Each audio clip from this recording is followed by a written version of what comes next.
પાલિતાણાના જૂના સમાજવાદી નેતા તેમજ પાલિતાણા નગરપાલિકાના પ્રમુખ રમણીકલાલ ભગવાનજી શુક્લાનું અવસાન થતા પાલિતાણા પંથકમાં હાલ શોકની લાગણી છવાય છે.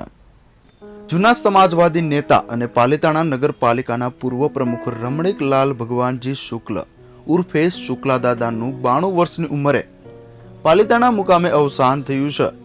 તેઓ સ્વતંત્ર સેનાની હતા. જૂના સમાજવાદી નેતા જસવંત મહેતા, છબીલદાસ મહેતા અને સનત મહેતા સહિત પ્રતાપ શાહ સાથે આઝાદીની ચળવળમાં ભાગ લીધો હતો. તેમજ અગાઉ પાલિતાણા ગારિયાધાર વિધાનસભા સીટ ઉપર વિધાનસભાની ચૂંટણી પણ લડ્યા હતા. તેઓ અમારા વિટકોસ ન્યૂઝ પરિવારના ચેનલ હેડ પ્રદીપ શુક્લાના મોટા બાપુજી થાય છે. તેઓના સમયમાં પાલિતાણા નગરપાલિકાના પ્રમુખ 1971માં હતા. ત્યારે પાલિતાણાની પ્રજાની સુખાકારી માટે તેઓએ પાલિતાણાની નજીક આવેલ જીવા પર વોટર ફિલ્ટર પમ્પિંગ પ્લાન્ટ સૌપ્રથમ ઉભો કર્યો હતો તેમણે, અને તેનું ઉદ્ઘાટન જે તે સમયના પાણી પુરવઠા મંત્રી ગોવર્ધનદાસ ચોખાવાલાના હસ્તે ખુલ્લો મુકાયો હતો.